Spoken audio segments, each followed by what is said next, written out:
AI camera নাকি ঢাকা শহরের চিত্রই পাল্টিয়ে দিয়েছে। আপনারা কি সেটি দেখতে পাচ্ছেন? এই মুহূর্তে রয়েছে আগারগাঁও মেট্রো স্টেশনের নিচে, যেখানে জাদুঘর রয়েছে, মিলিটারি জাদুঘর, তার সামনেই কিন্তু এই মুহূর্তে রয়েছি। এখানকার চিত্র দেখে আপনি কি বলবেন ঢাকা শহরের চিত্র পাল্টে গেছে?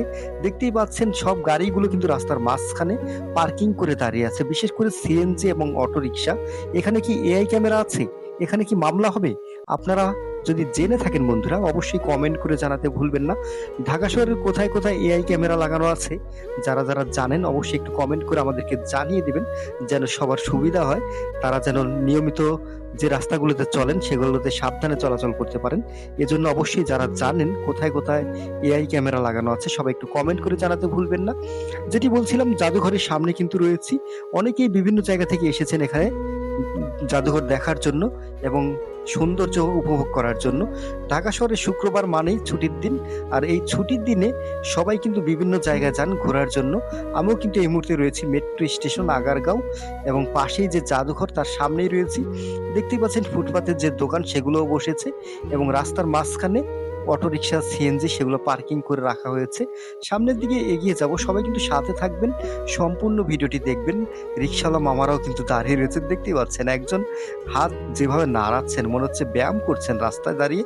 তিনিও কিন্তু সিএনজি নিয়ে দাঁড়িয়ে আছেন, ব্যায়াম করছেন, এরকম কিছু মনে হচ্ছে। সবাই কিন্তু সাথে থাকবেন, যেটি বলছিলাম সম্পূর্ণ ভিডিওটি দেখবেন এবং সাথে থাকবেন। ভিডিও যদি ভালো লেগে থাকে অবশ্যই লাইক করতে ভুলবেন না, এবং যারা নতুন রয়েছেন আমাদের পেজটি ফলো করে দিবেন, এবং যারা ইউটিউব থেকে দেখছেন অবশ্যই সাবস্ক্রাইব করে আমাদের সাথে যুক্ত হয়ে যাবেন। সম্পূর্ণ ভিডিওটি দেখলে অবশ্যই আপনাদের ভালো লাগবে। বাসগুলো কিন্তু ওই পাশ দিয়ে চলে যাচ্ছে, আর এই পাশে রিক্সা, সিএনজি সেগুলো কিন্তু দাঁড়িয়ে রয়েছে যাত্রীর অপেক্ষায়। তাদের নামে তো মামলা দেওয়া যায় না, তাদের নাকি কাগজপত্র নাই, সে কারণে মামলা দেওয়া যায় না। কিন্তু যাদের গাড়ির কাগজপত্র আছে তারাই কিন্তু মামলা খাচ্ছেন, তারাই ট্যাক্স দিচ্ছেন, তারাই মামলা খাচ্ছেন। অটোরিকশা, সিএনজি ট্যাক্সও দিচ্ছেন না, মামলাও খাচ্ছেন না। তার মানে এখান থেকেই বোঝা যাচ্ছে আপনি যত নিয়ম মেনে চলবেন তত বেশি আপনাকে বিপদে পড়তে হবে। এআই মামলা খেলে কি করবেন? এআই মামলা খেয়েছেন সেটাও কিভাবে বুঝবেন সে বিষয় নিয়ে কথা বলবো। এআই মামলা আপনি যখন খাবেন তখন কিন্তু একটা নোটিশ আপনার বাসায় চলে আসবে যে আপনি এত তারিখ এতটা সময় এইখানে আইন ভঙ্গ করেছেন, সে কারণে এআই আপনাকে মামলা দিয়েছে।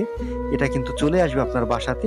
আপনার গাড়ির নাম্বার ধরে গাড়িটা যার নামে থাকবে সেই কিন্তু মামলা খাবেন। এ কারণে অবশ্যই বলব, অনেকেই আছেন যারা গাড়ি বিক্রি করে দিয়েছেন, নাম ট্রান্সফার করেন নাই। তারা কিন্তু অবশ্যই নাম ট্রান্সফার করে নিবেন, না হলে কিন্তু মামলা খেতে হবে আপনাকেই। যে গাড়ি চালাবে তিনি কিন্তু মামলা খাবেন না, যার গাড়ি অর্থাৎ যার নামে গাড়িটি আছে তিনি কিন্তু মামলা খাবেন। তো সবাই অবশ্যই গাড়ি বিক্রি করলে বা যারা পুরাতন গাড়ি কিনবেন অবশ্যই নাম ট্রান্সফার করে নিবেন, না হলে মামলা খেতে হবে, জটিলতায় পড়বেন।